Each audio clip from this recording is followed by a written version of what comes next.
ॐ भूर्भुवः स्वः तत्सवितुर्वरेण्यं भर्गो देवस्य धीमहि धियो यो नः प्रचोदयात् ॐ शान्ति शान्ति शान्ति Namaskar, dear friends. Today I am going to give you a very important video on a very important topic, spiritual instruction by Maharshi Ramana. So these are in the form of questions and answers. Question says, what are the marks of a real master? That is, we call as Guru. Answer is steady abidance in the self, looking at all with an equal eye, unshakable courage at all times, in all places and circumstances, etc. Question: what are the marks of an earnest disciple? Answer: an intense longing for the removal of sorrow and attainment of joy, and an intense aversion for all kinds of mundane pleasure. Question: what are the characteristics of instruction, that is Upadesha? Answer: the word Upadesha means near the place or seat. The Guru, who is the embodiment of that which is indicated by the terms Satta, Chitta and Ananda, that is in English we call as being, consciousness and bliss, prevents the disciple who, on account of his acceptance of the forms of the objects of the senses, has swerved from his true state and is consequently distressed and buffeted by joys and sorrows from continuing so, and establishes him in his own real nature without differentiation. Upadesa also means showing a distant object quite near. It is brought home to the disciple that reality which he believes to be distant and different from himself is near and not different from himself. Fourth question: if it be true that the Guru is one's own self, what is the principle underlying the doctrine which says that however learned a disciple may be, or whatever occult powers he may possess, he cannot attain self realization without the grace of the Guru? Maharshi replies, although in absolute truth the state of the Guru is that of oneself, it is very hard for the self, which has become the individual self, that we call as Jiva, through ignorance, to realize its true state or nature without the grace of the Guru. All mental concepts are controlled by the mere presence of the real Guru. If he were to say to one who arrogantly claims that he has seen the farther shore of the ocean of learning, or one who claims arrogantly that he can perform deeds which are well nigh impossible. Yes, You learned all that is to be learned, but have you learned to know yourself? And you, who are capable of performing deeds which are almost impossible, have you seen your own self? They will bow their heads and remain silent. Thus, it is evident that only by the grace of the Guru and by no other accomplishment is it possible to know one's own self. Question number 5. What are the marks of the Guru's grace? Maharshi replies, it is beyond words or thoughts. Question 6. If that is so, how is it that it is said that the disciple realizes his true state by the Guru's grace? Maharshi replies, it is like the elephant which wakes up on seeing a lion in its dream. Even as the elephant wakes up at the mere sight of the lion, so too is it certain that the disciple wakes up from the sleep of ignorance into the wakefulness of true knowledge through the Guru's benevolent look of grace. Question number 7. What is the significance of the saying that the nature of the real Guru is that of the Supreme Lord, that is reality? Maharshi, in the case of the individual soul which desires to attain the state of true knowledge or the state of Godhood and with that object always practices devotion, the Lord, who is the witness of that individual soul and identical with it, comes forth when the individual's devotion has reached a mature stage in human form with the help of being consciousness bliss. His three natural features and name and form, which he also graciously assumes, and in the guise of blessing the disciple, absorbs him in himself. According to this doctrine, the Guru can truly be called the Lord. Question number 8.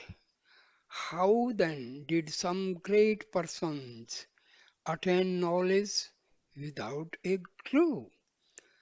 Maharshi replies, to a few mature persons, the Lord shines at the light of knowledge and imparts awareness of the truth. Question number 9. What is the end of devotion and the path of Siddhanta, tradition? Maharshi replies, it is to learn the truth that all one's actions performed with unselfish devotion, with the aid of the three purified instruments, that is, body, speech, and mind, in the capacity of the servant of the Lord, become the Lord's action, and to stand forth free from the sense of I and mine. This is also the truth of what the Seva Siddhanti, that worshipper of Shiva, calls supreme devotion or living in the service of God. Question number 10. What is the end of the path of knowledge or Vedanta? Mercy replies, it is to know the truth that the I is not different from the absolute reality, Ishvara, and to be free from the feeling of being the doer.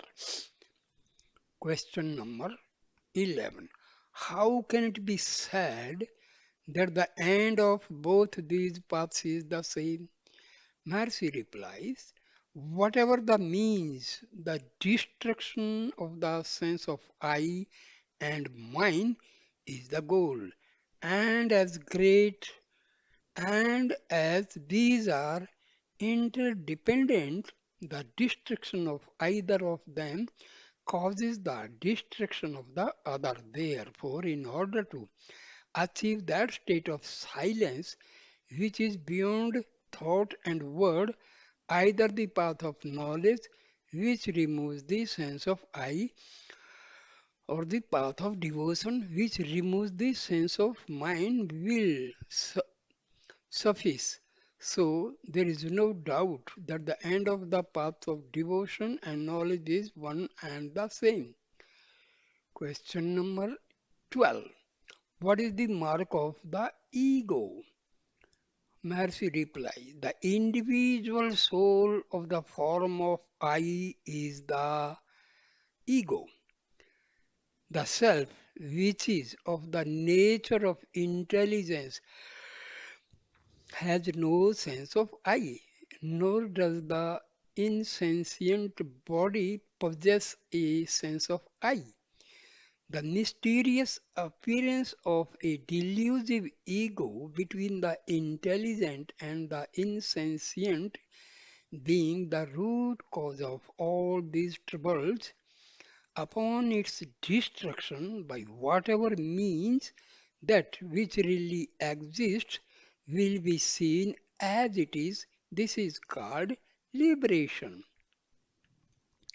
Now, question answers on the practice. First question. What is the method of practice? Maharshi replied, as the self of a person who tries to attain self-realization is not different from him, and as there is nothing other than or superior to him to be attained by him. Self-realization being only the realization of one's own nature, the seeker of liberation realizes without doubt or misconceptions his real nature by distinguishing the eternal from the transient and never swerves from his natural state. This is known as the practice of knowledge. This is the inquiry leading to self realization. Question number 2. Can this path of inquiry be followed by all aspirants? Maharshi replies, this is suitable only for ripe souls. The rest should follow different methods according to the state of their minds. See here, this point is to be further explained. See,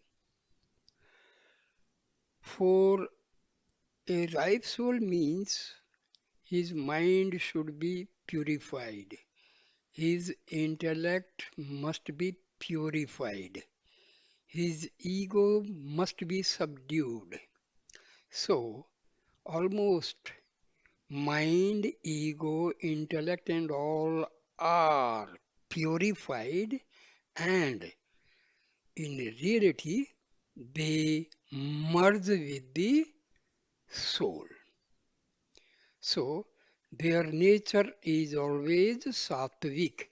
Their food is sattvic. Thoughts are sattvic. Dealings with other people is sattvic, pure, normal, full of truth.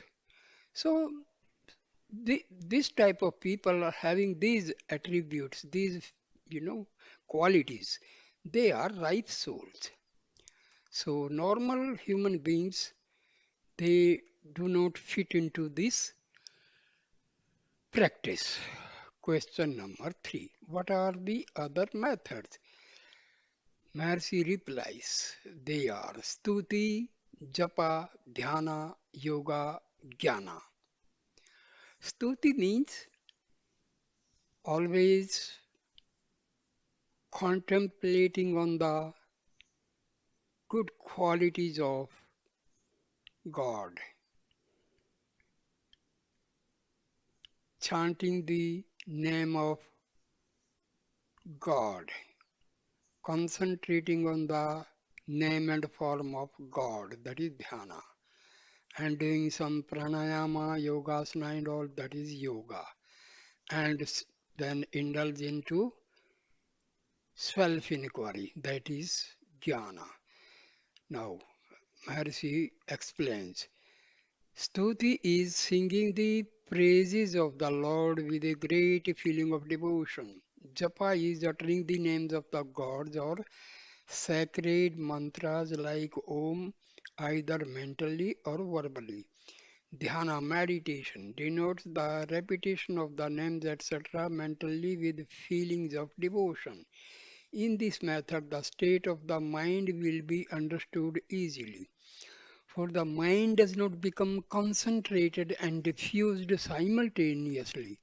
When one is in dhyana, it does not contact the objects of the senses, and when it is in contact with the object, it is not in dhyana. Therefore, those who are in this state can observe the vagaries of the mind then and there, and by stopping the mind from thinking other thoughts, fix it in dhyana. Perfection in dhyana is the state of abiding in the self. A meditation functions in an exceedingly subtle manner at the source of the mind. It is not difficult to perceive its rise and subsidence. The source of the breath is the same as that of the mind. Therefore, the subsidence of either leads effortlessly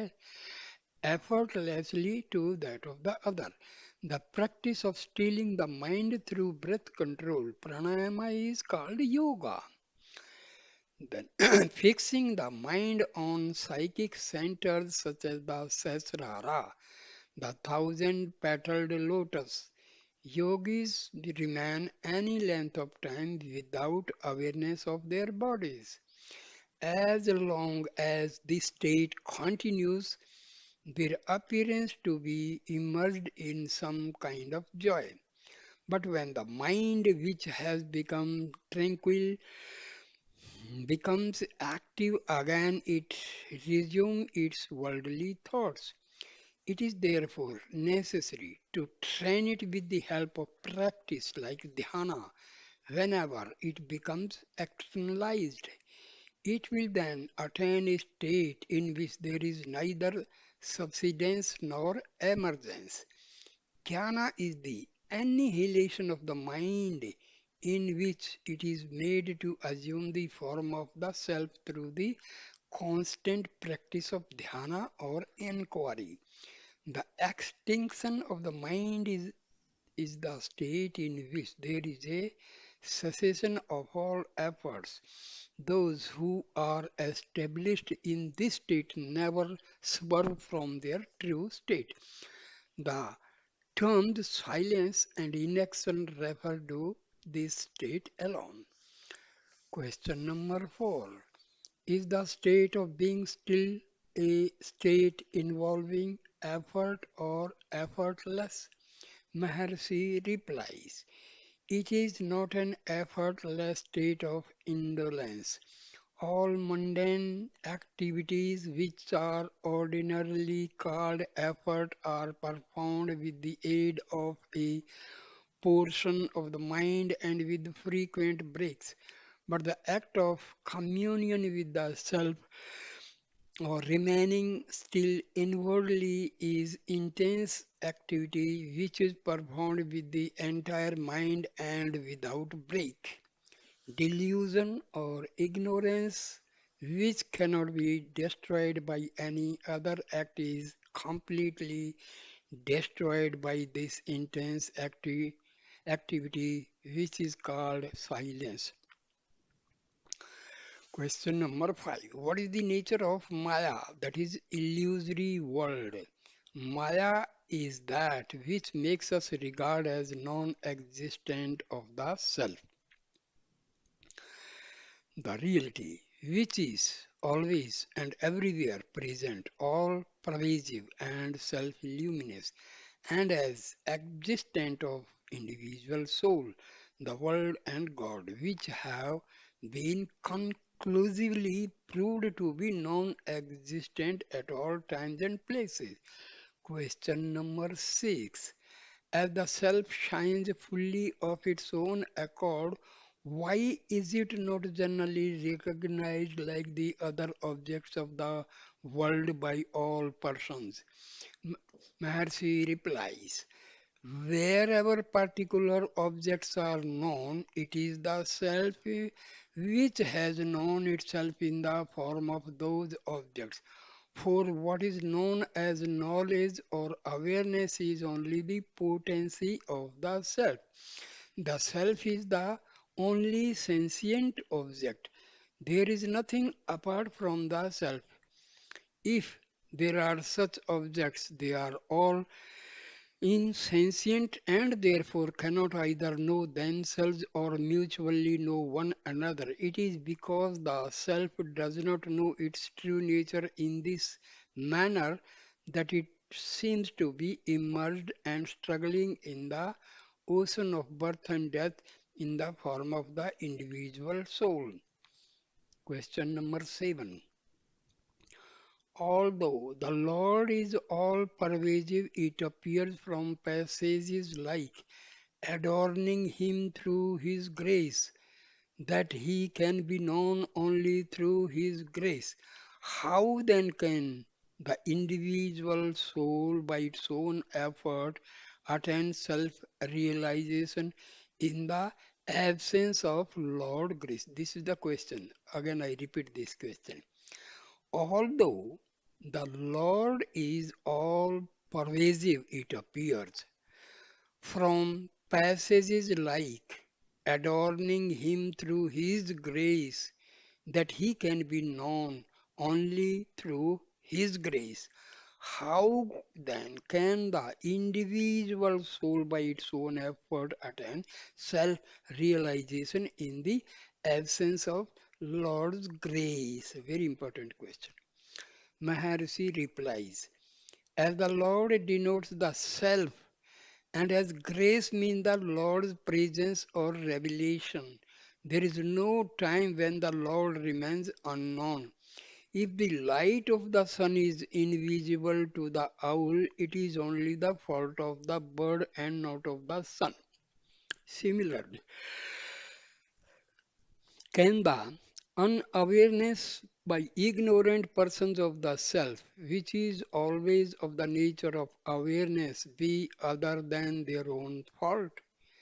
How can it be the fault of the self? It is because grace is of the very nature of the Lord that He is well known as the blessed grace.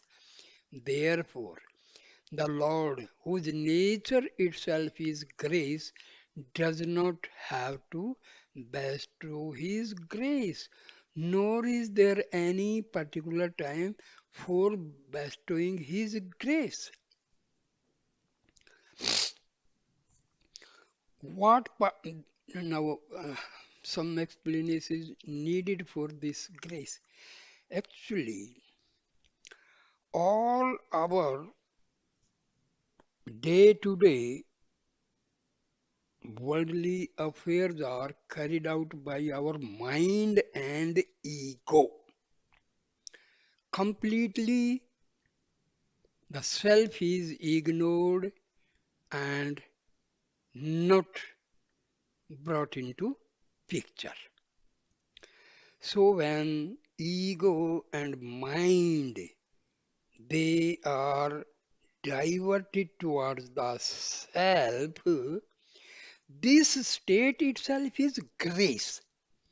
Because when our ego, intellect, and mind they are going towards the spiritual heart and merges with the self, self is what? Self is bliss, self is eternal peace. So that means we are in the state of grace. We are receiving grace. From where? from ourself. What is that self? That self is Brahma. The self is God. So we have to understand certain things. Grace is not coming from someone from outside. Grace is that is our self is the grace. Our self showers grace on whom?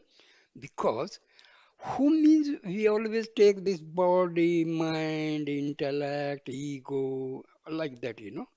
So when all these are vanished, what is left? Left is what? Self. And self is nothing but bliss, peace, grace. So these are the. Okay, next question is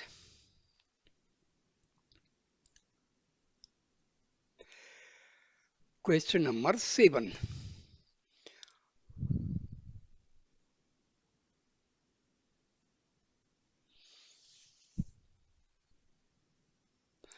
Question number 6. As the self shines fully of its own accord, why is it not generally recognized like the other objects of the world by all persons? Very important question. Maharshi replies, wherever particular objects are known, it is the self which has known itself in the form of those objects. For what is known as knowledge or awareness is only the potency of the self. The self is the only sentient object. There is nothing apart from the self. If there are such objects, they are all insentient and therefore cannot either know themselves or mutually know one another. It is because the self does not know its true nature in this manner that it seems to be immersed and struggling in the ocean of birth and death in the form of the individual soul. See, mind, ego, and intellect, all these completely act as the veil for the true self.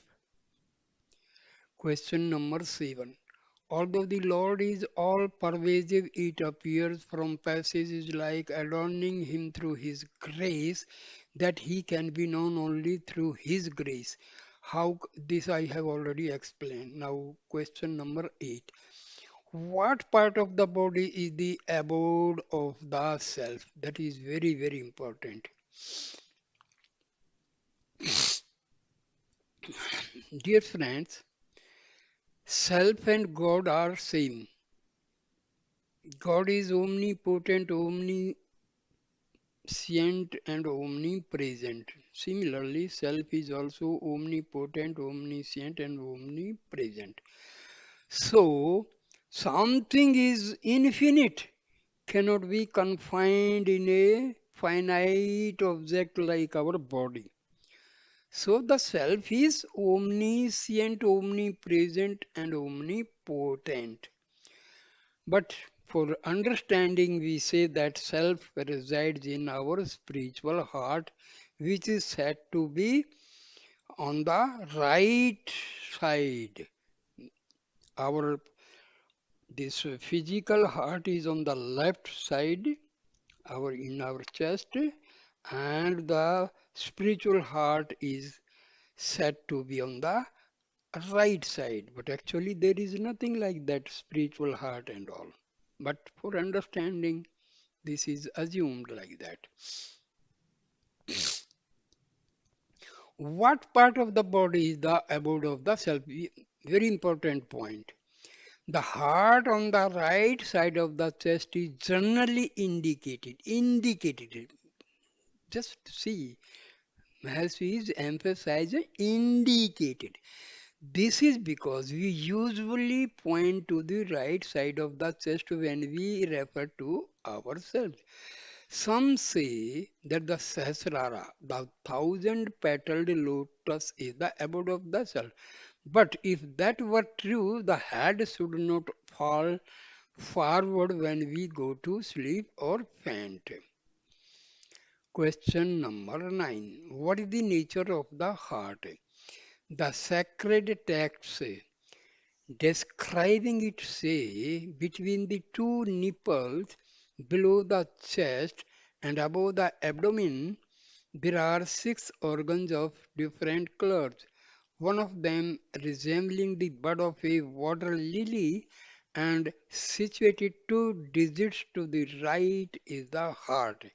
It is inverted and within it is a tiny orifice which is the seat of dense darkness, ignorance, full of desire. All the psychic nerves, nadis, depend upon it. It is the abode of the vital force, the mind, and the light of consciousness. Question number 10. Why do thoughts of many objects arise in the mind even when there is no contact with external objects? And Maharshi replies, I have taken up the topic of vasanas. I have given one video on vasanas. These vasanas are the cause of thoughts. Remember, I have given only one video. I will give one or two more. So this you can listen carefully and you will understand why these thoughts are arising continuously. So Mercy replies, all such thoughts are due to latent tendencies. Latent tendencies, propensities, or subtle impressions, or simply we call them as vasanas. They appear only to the individual consciousness which has forgotten its real nature and becomes externalized. Whenever particular things are perceived, the inquiry who is it that sees them should be made. They will then disappear at once. Question number 11. How do the triple factors known and knowledge, which are absent in deep sleep and samadhi, manifest themselves in the self in the states of waking and dreaming? Mercy reply. From the self there arise in succession, number one, reflected consciousness, chidabhasa, which is a kind of luminosity.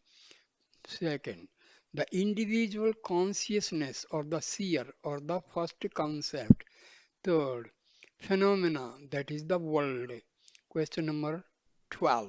Since the self is free from the notion of knowledge and ignorance, how can it be said to pervade the entire body in the shape of sensuous sentience or to impart sentience to the senses? Means life. You can say sentience means life, living. Maharshi replies, wise men say that there is a connection between the source of the various psychic nerves and the self.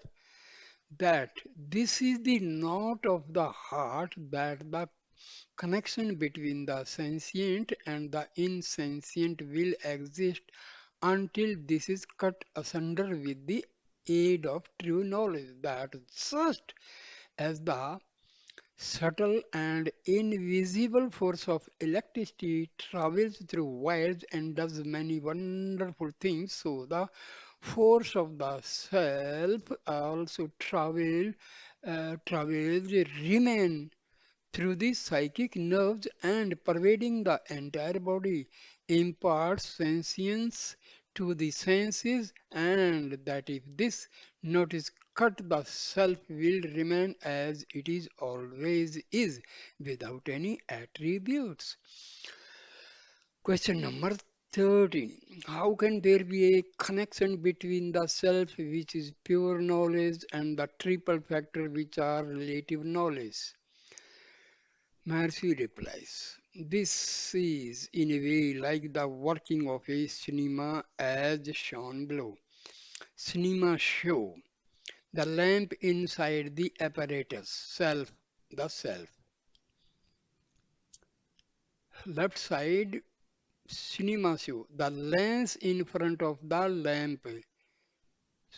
Right side is self under second point, the pure sattvic mind close to the self.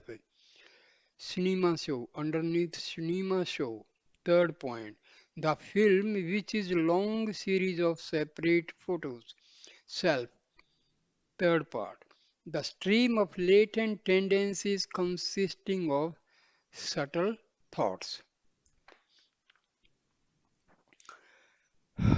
Cinema show. Fourth point, the lens, the light passing through it, and the lamp, which together form the focused light. Self. Fourth point, the mind, the illumination of it, and the self, which together form the seer or the individual self. Fifth, under cinema show, the light passing through the lens and falling on the screen. The light of the self emerging from the mind through the senses and falling on the world, the various forms and names appearing as the objects perceived in the light of the world. Seventh, the mechanism which sets the film in motion on the self side. Seventh point is the divine law manifesting the latent tendencies of the mind. This point I will show in the video because by just telling is not clear.